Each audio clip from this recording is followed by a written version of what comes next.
ఓవైపు ఉగ్రవేట, మరోవైపు కాల్పుల కవ్వింపులు, ఇంకోవైపు యుద్ధ ట్యాంకుల తరలింపు.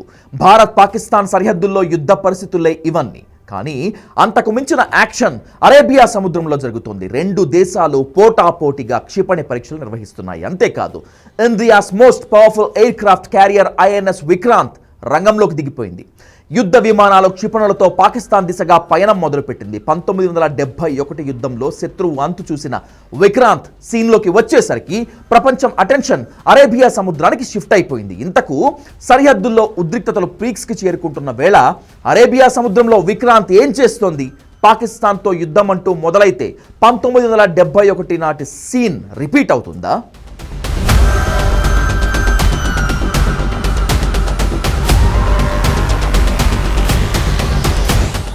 అరేబియా సముద్రంలో భారత్ పాకిస్తాన్ పోటాపోటీగా క్షిపణి పరీక్షలు నిర్వహించాయి. తాము క్షిపణి పరీక్షలు చేపడతామంటూ పాకిస్తాన్ మిలిటరీ అల్టిమేటం జారీ చేసిన క్రమంలో భారత నౌకాదళం సైతం అరేబియా సముద్రంలో క్షిపణి పరీక్షను విజయవంతంగా చేపట్టింది.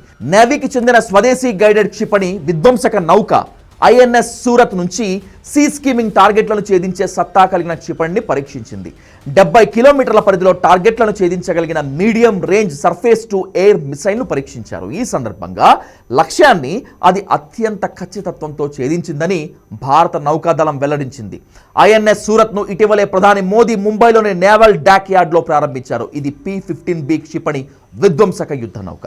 అసలు విషయం ఏమిటంటే, అరేబియా సముద్రంలో monster air craft carrier INS Vikrant సైతం ఎంట్రీ ఇవ్వటం.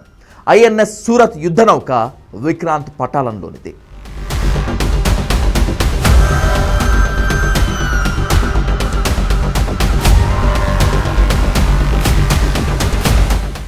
నిజానికి పహల్గాం ఉగ్రదాడి అనంతరం తాము ఉపరితలంపై నుంచి ఉపరితలంపైకి ప్రయోగించే క్షిపణి పరీక్షలను చేపడతామని పాకిస్తాన్ మిలిటరీ నోటం జారీ చేసింది.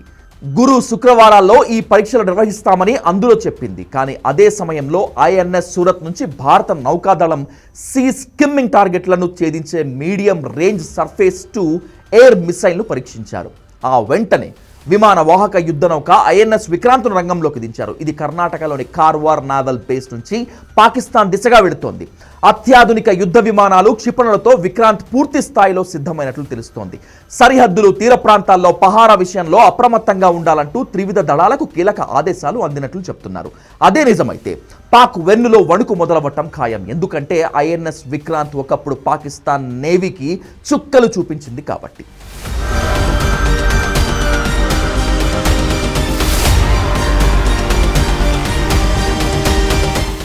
ఐఎన్ఎస్ విక్రాంత్ అంటేనే ఓ ఎమోషన్. విజయానికి, శౌర్యానికి గుర్తు, భారత గౌరవానికి ప్రతీక. మన తొలి విమాన వాహక నౌక బ్రిటన్ నుంచి 1961లో కొనుగోలు చేసినటువంటి ఈ నౌక ఎన్నో యుద్ధాల్లో కీలక పాత్ర పోషించింది. మరపురాని విజయాలు అందించింది. ముఖ్యంగా 1971 ఇండో పాక్ వార్లో విక్రాంత్ వీరోచిత పోరాటాలు అన్నీ ఇన్ని కావు. ఓ దశలో పాకిస్తాన్ విక్రాంత్ను టార్గెట్ చేసినా శత్రువులను ముప్పు తిప్పలు పెట్టి చివరికి తరిమి కొట్టింది. నాటి యుద్ధంలో విక్రాంత్ పాత్ర ఓ చరిత్ర. ఇలా సుదీర్ఘ సేవలు అందించిన విక్రాంత్ చివరికి 1997లో రిటైర్ అయ్యింది. కట్ చేస్తే 2022లో పూర్తి స్వదేశీ పరిజ్ఞానంతో రూపొందించిన తొలి నౌక IAC-1కు కూడా ఐఎన్ఎస్ విక్రాంత్ పేరునే పెట్టారు. అంతేకాదు, నాటి నేవీ హీరో విక్రాంత్కు మించిన మెరుగైన సాంకేతికతతో రూపొందించారు. ఇందుకే INS Vikrant air craft carrier Bharat navy చేతిలో ఓ బ్రహ్మాస్త్రం.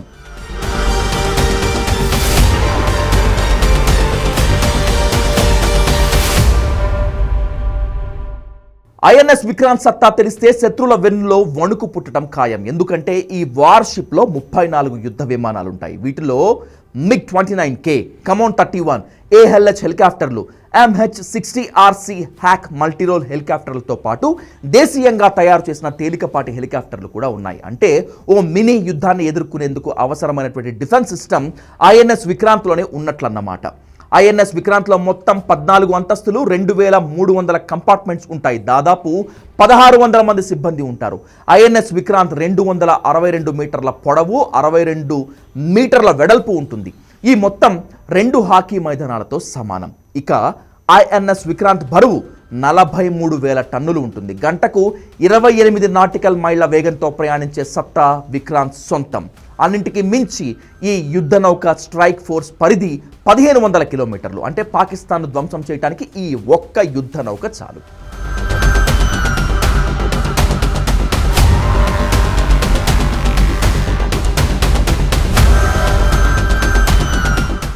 ఇక రక్షణ పరంగా, రవాణా పరంగా ఎంతో కీలకమైన హిందూ సముద్రంలో పైచేయి సాధించేందుకు ఐఎన్ఎస్ విక్రాంత్ భారత్కు బ్రహ్మాస్త్రంగా ఉపయోగపడుతుంది.